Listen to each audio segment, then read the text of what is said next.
And Giddings here with Giants prospect Reggie Crawford. First of all, Reggie, really appreciate you joining us. Thank you so much for your time. Thank you guys for having me on. I appreciate it.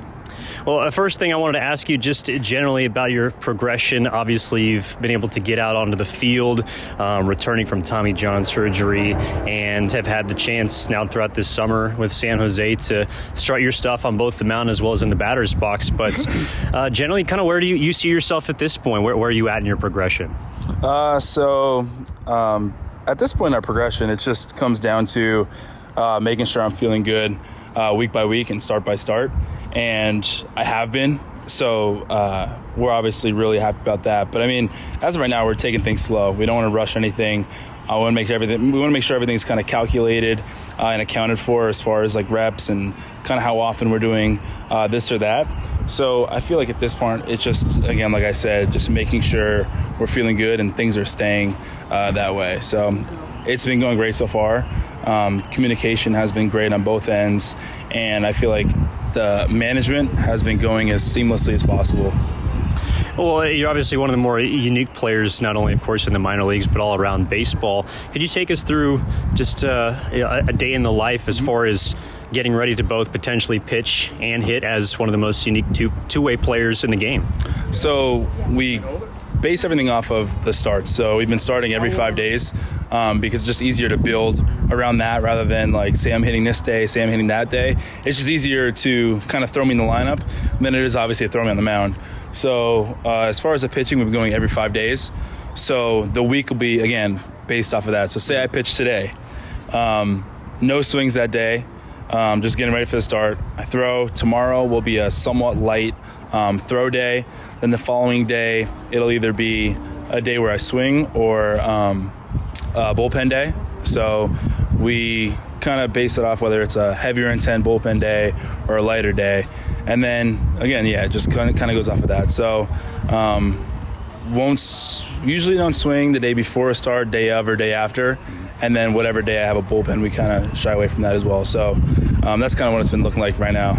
So it feels like every single day you're able to pretty much separate, whether you're going to be in the hitter mode, pitcher mode. Mm-hmm. And is that something that is kind of new to you? Because obviously you've been used to doing both your entire life and have been very exceptional at both.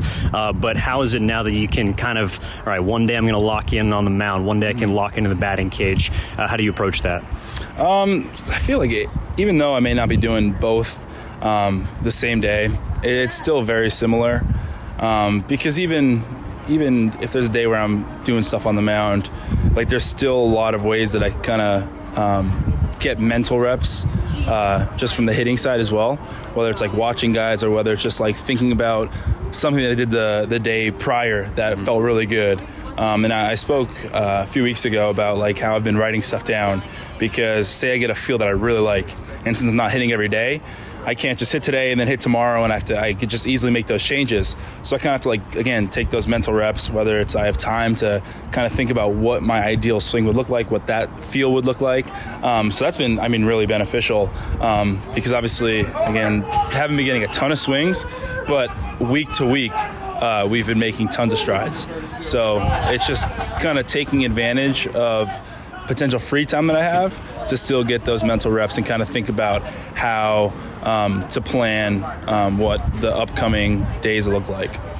2022 first-round pick of the San Francisco Giants, Reggie Crawford, here with us.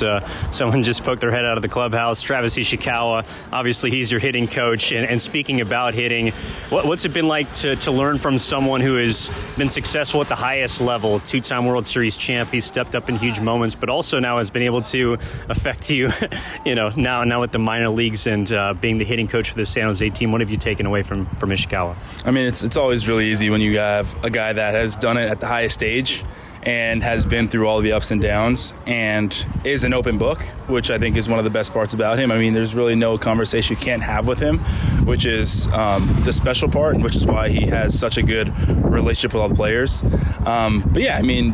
It's really valuable to have something like that because you can just pick their brain, like what they've seen, like what their opinions of like the differences between each level, and just kind of just different ways in which they handled success or not so much success, and just kind of just how they go about that. But I mean, it's really cool that we have him here, because he's he's a clown, Yeah. He's the man. But no, I mean, it's really valuable that we have just such a great group of guys on our coaching staff that you kind of lean on if you need it.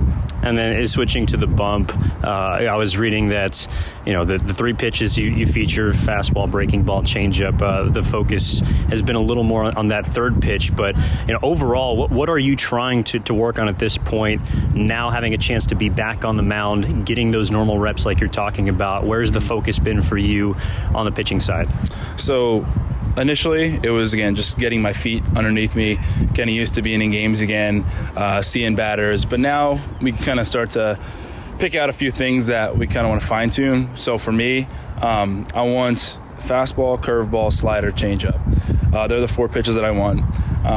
And essentially, ultimately, I want to be able to throw all four of those pitches in any count for a strike. Mm-hmm. And I feel like that's when we're really going to that's really what I'm looking for sometime in the near future.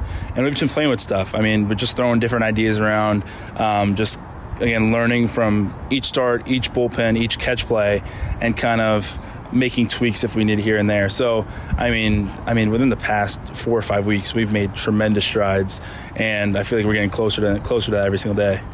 And as someone who obviously does both, someone like Shohei Ohtani or Brennan McKay, those are guys that have, I guess, paved the way, but you obviously have been doing this for a long time before maybe even you're aware of them. Mm-hmm. I mean, do you look at yourself as an outlier with being able to both pitch successfully and hit successfully, or is it just something that you always thought you were going to be able to do, and every single level, this is just the norm?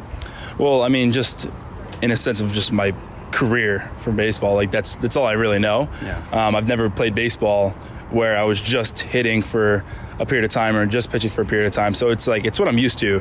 And I guess when I was coming up, I didn't really know who those guys were. Obviously, Ohtani's everywhere, but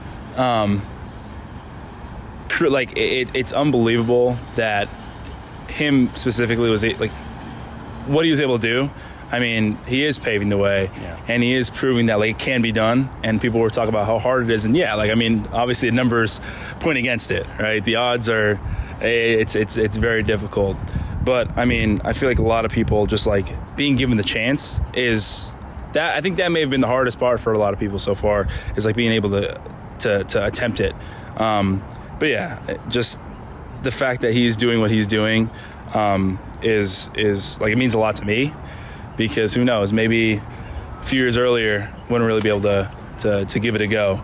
But again, he's proving that it can be done. But yeah, I mean, I would say the trickiest part is just comes with the trial and error. Mm-hmm. Because it's not like you have a track record of just pitchers, right? Where kind of way things work, or hitters, the way it works. I don't have the same schedule as anybody else here. And I guess you really can't approach it as if I'm just a pitcher or just a hitter. So it's kind of its own kind of position, I guess. Yeah. But yeah, that's been the trickiest part, is just kind of trial and error, because it comes down to what works and what doesn't work. We don't have this long line of history that kind of proves, all right, this works, this doesn't. So then we kind of have to just tweak it along the way. Yeah. So that's pretty cool too, because I mean, it's a learning process for everyone. But yeah, it's been a lot of fun. Well, bouncing off of that, because there isn't so much of a mold for what it is you do as a two-way player, is there ever any doubt that creeps in your mind about the ability to continue to do this, or you just kind of take it one day at a time? I take it one day at a time. If there's a point in time where the game tells me I need to either be hitting or pitching, you got both. Yeah, exactly. So if I need to cross that bridge at some point, I need to cross the bridge. But as of right now, I'm going to do everything in my power to make sure that I set myself up for success on both ends, and going to do everything in my power to make sure I have a long career, or attempt to have a long career at doing both. Reggie Crawford here with us, Giants prospect and two-way player, very unique. I wanted to ask you about, with the versatile skill set that you have, what would you identify, if you do, kind of the strengths for yourself at this point, both at the plate and on the mound, but also some things that maybe you feel like you do need to improve on? I would say the strengths being just, like, I guess in a sense, power stuff. But I feel like the strength that you can't really see a lot of times without looking at the numbers or like kind of being around is just all the stuff off the field. And again, it just goes back to making sure I'm going to put myself in the best position to have success. I feel as though I do that, and I feel as though I do a pretty good job at that, because no matter what it is, whether it's your sleep or what you're eating or what you're just consuming on a daily basis, like a lot of that goes into it. And arguably that's a lot of times more important than the stuff you see on the field. So I feel like that's one of my biggest strengths. And I feel like some of the weaknesses is just as far as hitting, I just got to put the ball in play more. And as far as pitching, just kind of fine tune what would be my third and fourth pitches, which would be changeup and the slider. And again, just being able to throw them for strikes, I feel like that'll clean up a lot of stuff for me. Well, and obviously not having the chance, unfortunately due to injury, just to play a whole lot of baseball the last few years. And now you're facing professionals, moving from UConn, first-round pick, now to here in San Jose, finally get a chance to both face pitchers and hitters. How do you feel like you've acclimated to the pro game in your first full season? Yeah, so, I mean, again, ups and downs, right? Come in, first start was awful. Like, again, it was just like first time in a while, you could definitely see it, right? And then you start to make adjustments, and it was smooth sailing. And then, all right, they catch on. I'm 80% fastballs, and they just start teeing off on fastballs. And then we start spinning more. And then, like, it's just going to be this game of cat and mouse until we really see, like, the way things work and the way I pitch against these guys and hit against these guys. And that's been the coolest part to see, because you could essentially have a flawed system that you kind of get away with, but at some point it's going to get exposed. So I'd rather it get exposed now and we kind of go from there rather than down the road it's flawed, and I feel like it'd be a little bit more difficult to kind of turn it around. So, I mean, it's, again, there's been ups and downs, but I think it's just been smooth sailing so far, honestly, in my opinion. The last thing I kind of wanted to ask you about, and branching off your points about the importance of the things that happen off the field. I mean, when did you kind of identify that mental makeup as being a key part to success? Because, you're very well spoken, you're articulate. It feels like, you're ready for what you got coming. But when did you begin that process? Because, you're still young and, from the East Coast, now on the West Coast. When did you begin that process of identifying that I got to be just as mentally strong as physically strong? It was definitely in college, and I think the injury had a lot to do with it, because I feel like a lot of people, including myself at a point, you put all your eggs in one basket, right?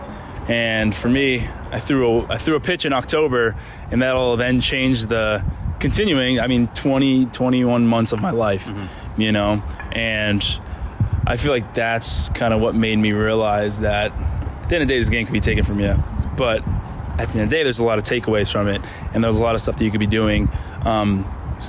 One, to put yourself in a great position for success numbers-wise, but there's a lot more that goes into it, right? Being consistent every day, being a great person, being a person that the team could rely on, and they can find you when they're down and stuff like that. That's important, and that's kind of I feel like that just makes everybody else around you very good, and I feel like that will enhance your play more than anything.